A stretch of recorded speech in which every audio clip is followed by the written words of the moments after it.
আমরা যদি হজ করি লাভ আমাদের, লাভ কাদের?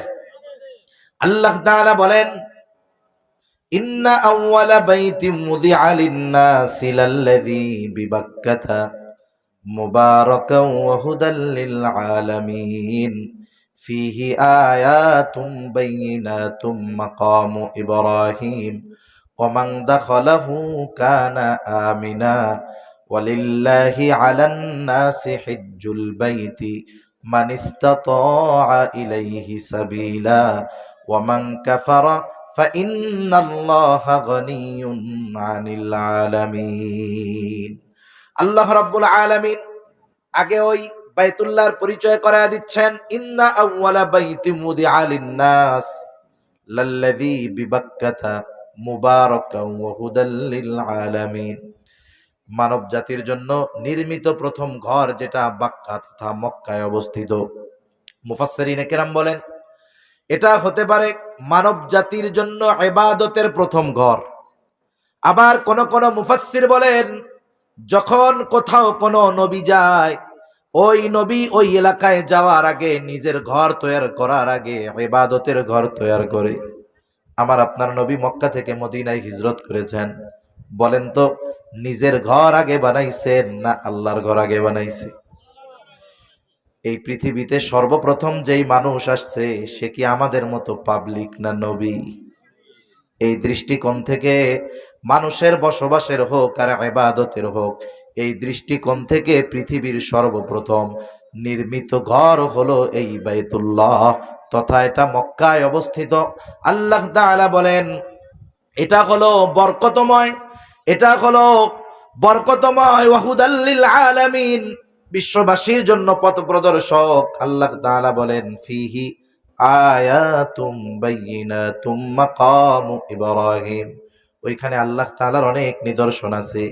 ইব্রাহিম আলাইহিস সালামের পদচিহ্ন আছে, ইসমাইল আলাইহিস সালামের পদাঘাতে সৃষ্টি হওয়া জমজম সেখানে আছে। ওয়া মান দাখালাহু কানা আমিনা, ওই ঘরে যে প্রবেশ করে সে নিরাপদ হয়ে যায়। এরপরে আল্লাহ তাআলা বলেন যার সামর্থ্য আছে সে যেন হজ করে ওই ঘর জিয়ারতে যায়। আর আল্লাহ তাআলা সাথে সাথে বলেন হজ ফরজ হইছে করলো না তারা যায় না নিক। ওয়া মান কাফারা ফাইন্নাল্লাহা গনিয়্যুন আনিল আলামিন। আল্লাহ তাআলা এই বিশ্ববাসীর কাছ থেকে অমুখাপেক্ষী। এমনটা নয় যে আমরা যদি আল্লাহ তাআলার ঘর জিয়ারতে যাই এতে আল্লাহর লাভ, আল্লাহ মুখাপেক্ষী আমাদের নয়, বরং আমরা গেলে লাভ আমাদের। অথচ বিশেষ করে আমাদের এই উপমহাদেশের মানুষ এনারা ইচ্ছাকৃতভাবে বিলম্ব করে, এই কাজটা ঠিক নয়। হজ হলো এমন এক ইবাদত, রাসূল আকরাম সাল্লাল্লাহু আলাইহি ওয়াসাল্লাম বলেন মান হাজ্জা লিল্লাহ ফালাম ইয়ারফুস ওয়ালাম ইয়াফসুক। তিনটা শর্ত। এক নম্বর শর্ত হজটা কার জন্য করবে? জোরে বলেন। আল্লাহর জন্য। আরো জোরে বলেন কার জন্য? হাজী সাহেব হওয়ার জন্য নাকি? কতজন আছে একবার হজ করছে হাজী না কইলে ওনার মুখটা পুড়া যায়? কতজন আছে 50 বারের উপরে হজ করছে, নামের আগে জীবনে কোনোদিন হাজী আর আলহাজ লাগায় নাই? আছে না নাই? আছে। কত মানুষ নামের আগে হাজী লাগায়া মানুষের সম্পদ মাইরা খাইতেছে। আমাদের ঢাকাতে এক হাজী আছে না, ধরা খাইছে, কথা কইতে পারে না, ধরাটা খাইছে না? মানুষের সম্পদ জোর জুলুম কইরা নিয়া নিয়া, নাম তো আগে হাজী, কত সুন্দর লাগে নামটা কইলে। অনেক মানুষ আছে হাজী হওয়ার জন্য হজ করে। এখন এক এলাকায় 2 জন হজ করে আসছে, এখন একজনের নামের আগে কয় আলহাজ, মনে করেন আব্দুর রহিম সাহেব, এখন আর একজনের কয় হাজী আব্দুর রহিম বা আব্দুল মালেক, একটা বলে মনে করেন। এখন আলহাজ শুনতে একটু ভালো ভালো লাগে না, ডাট ডাট লাগে আর কি, কথা বুঝেননি? একটু ডাট ডাট লাগে। আর হাজী কইলে কেমন যেন একটু বুড়া বুড়া লাগে। এখন এই হাজী সাহেব গিয়া ইমাম সাহেব রে কয় হুজুর, সেও আল্লাহর ঘরে গেছে, হজ করে আসছে, আমিও হজ করে আসছি, পাবলিক এরে আলহাজ কয়, আমার এখানে হাজী কয়। ইমাম সাহেব তো চিন্তা করে এই বেটারে জবাব না দিলে তো কাম হইব না। কয় কাহিনী তো একটা আছে, উনি তো 3 বার হজ করছে, আপনি 2 বার করছেন না, আপনি আর একবার করলে আপনিও আলহাজ হয়ে যাবেন। এবার সে নিয়ত করছে ইনশাআল্লাহ হুজুর আমি আগামী বছর হজ করে হাজী থেকে আলহাজ হয়ে যাব।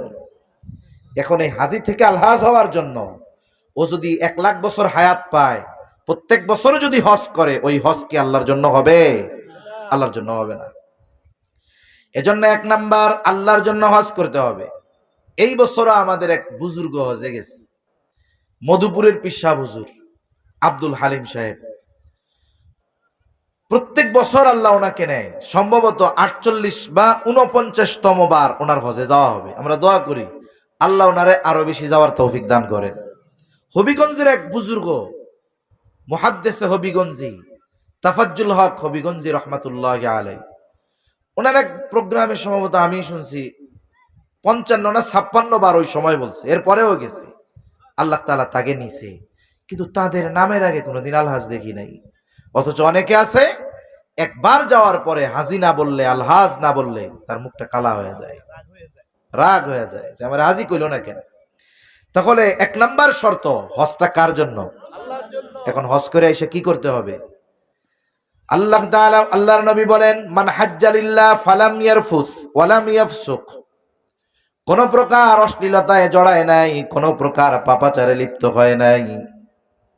এই হাজির ব্যাপারে নবীজি বলেন, রাজাআ কায়াউমি ওয়ালাদাতুহু উম্মুহু, সে কেমন যেন সদ্য ভূমিষ্ঠ নিষ্পাপ শিশুর ন্যায় প্রত্যাবর্তন করে। সুবহানাল্লাহ। এই 3 শর্ত যদি না থাকে তাহলে আলহাজ হওয়া যাবে, কিন্তু নিষ্পাপ হওয়া যাবে না। আল্লাহ আমাদের এই ধরনের হজ নসিব করেন। এটা হলো হজ্জে মাবরুর। আল হজ্জুল মাবরুর লাইসা লাহু জাযাউন ইল্লাল জান্নাহ।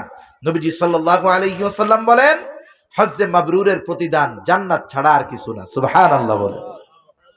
এখন এই বরকতময় এক ফজিলত সুযোগ আমরা হারাচ্ছি অনেকে ইচ্ছা করে। এজন্য যারা এই দায়িত্বটা পালন করছে তাদের উপর থেকে তো এটার দায়িত্ব গেছে, কিন্তু যাদের উপরে ফরজ হয়েছে, আপনার আত্মীয় স্বজনের মধ্যে হতে পারে, আপনার হয় নাই, ঠিক আছে, কিন্তু আপনার আত্মীয়র হয়েছে, আপনি তাকে উদ্বুদ্ধ করেন, দেরি করো না, কোন সময় হায়াত শেষ হয়ে যায় বলা যায় না, ঠিক কিনা? এজন্য উলামায়ে কেরাম বলেন, যার উপরে হজ ফরজ হয়েছিল কিন্তু সে ইচ্ছা করে করতে পারে নাই, তার ওসিয়ত লিখে যাওয়া উচিত যে আমি যদি মারা যাই আমার সম্পদ থেকে আমার বদলি হজটা তোমরা করে দিবা, কারণ তার উপরে ফরজ বাকি ছিল, সে ইচ্ছাকৃতভাবে করে নাই। এজন্য এটাকে গুরুত্ব দেওয়া। তো জিলহজ মাসের এত ফজিলত হওয়ার প্রথম কারণ, এই মাসে ইসলামের অন্যতম এক ভিত্তি হজ সম্পাদন করা হয়। এরপরে এই মাসে আরো কি আছে? হজের সাথে সাথে এই মাসে আছে আরেকটা দিবস, যেই দিবসের ব্যাপারে আল্লাহর নবী জানায় দেন, এই দিন আল্লাহ তাআলা আসমানের নিকটে চলে আসে, আরাফার দিন। এই দিনটা আল্লাহ তাআলার পক্ষ থেকে বিশেষ এক দিন, দোয়া কবুলের দিন। এই দিনের রোজার ব্যাপারে ফজিলতের কথা আছে, আমলের বিষয়গুলো একটু পরে যাই আমরা। 3 নাম্বার বলে, এই জিলহজ মাসেই আছে ইসলামের অন্যতম নিদর্শন কুরবানি। আমি কিন্তু শেষের দিকে আবার একটু পিছনের কথাগুলো টান দিব, কেন? যেন পরিপূর্ণ কথার কিছু যে মূল কথাগুলো, এগুলো আমরা জেনে নিয়ে যেতে পারি। তাহলে হারাম মাস সমূহে সবার জন্য যে আমল, ধনী হোক গরিব হোক, কি? গুনাহ থেকে বাঁচা। 2 নাম্বার, যার সামর্থ্য আছে তার হজ করা। 3 নাম্বার, যার সামর্থ্য আছে কোরবানি করা। কি করা? জোরে বলেন। কোরবানি করা।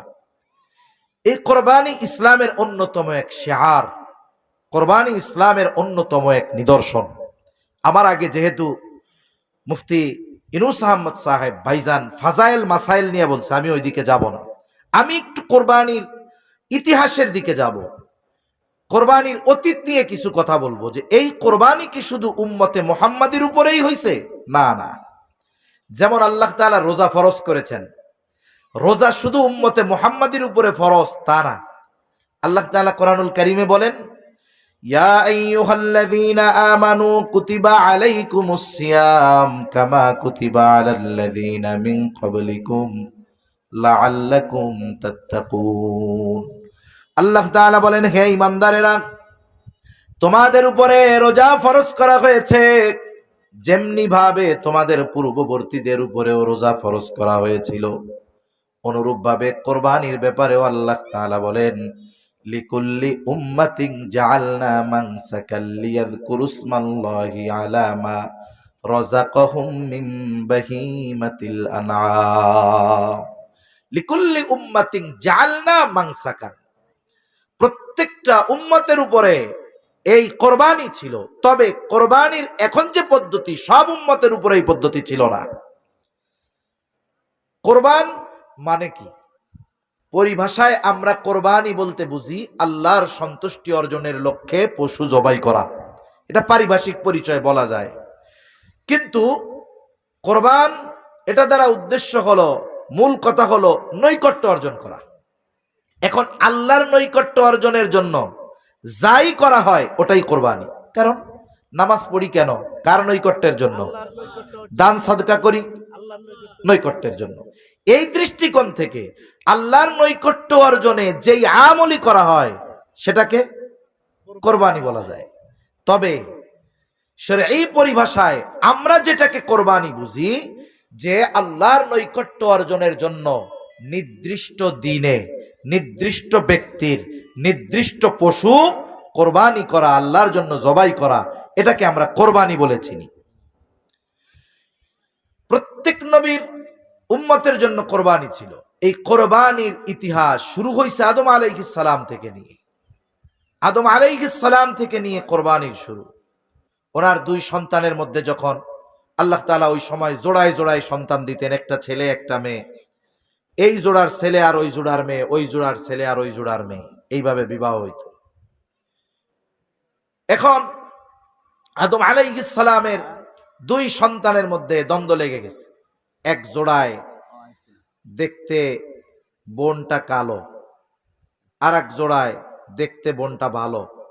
এখন যার জোড়ায় যেই ছেলের বোন ভালো, ও কয় আমি ওই জোড়ার কালারে বিয়ে করুম না। শরীয়তের যে কোনো সিদ্ধান্ত আল্লাহ তাআলার পক্ষ থেকে চূড়ান্ত সিদ্ধান্ত। এরপরেও দুই ভাইয়ের মধ্যে যখন দ্বন্দ্ব, আদম আলাইহিস সালাম বললেন, ঠিক আছে তাইলে তোমরা আল্লাহর জন্য কোরবানি করো। এখন যদি কোরবানি কবুল হয় তাইলে আল্লাহর ফয়সালা ওইটা। এখন কথা হলো, আদম আলাইহিস সালাম শরীয়তের, ওনার শরীয়তে সুস্পষ্ট বিধান থাকার পরেও কেন বললেন কোরবানি করার জন্য? কারণ উনি তো নবী, উনি নিশ্চিত যে এই বৈধ কাজের জন্য ও যদি কোরবানি করে, অবৈধ কাজের জন্য ও যদি কোরবানি করে, তাহলে আল্লাহ তাআলা এই কোরবানি কবুল করবে না। এখন আদম আলাইহিস সালামের এক সন্তান, যে তার জোড়ার বোনরে বিয়ে করতে চায়, ও কৃষি কাজ করতো, ও কিছু চিটা মিটা ফসল আল্লাহর জন্য কোরবানি করছে, রাইখে আসছে এক জায়গায়। আর আরেকজন, সে রাখালের কাজ করতো, একটা হৃষ্ট পুষ্ট একটা ভেড়া আল্লাহর জন্য কোরবানি করছে। আল্লাহ তাআলা নিয়ত দেখছে না। এখন ভেড়া যে কোরবানি করছে তার কোরবানি কবুল হয়েছে। এখানে একটা বিষয় আছে, গরু বড় হইলেই কোরবানি হয় না, কবুল হয় না। টাকা বেশি দিয়ে গরু কিনলেই কোরবানি কবুল হবে এমনটা নয়। আল্লাহ তাআলা কোরআনুল কারীমের মধ্যে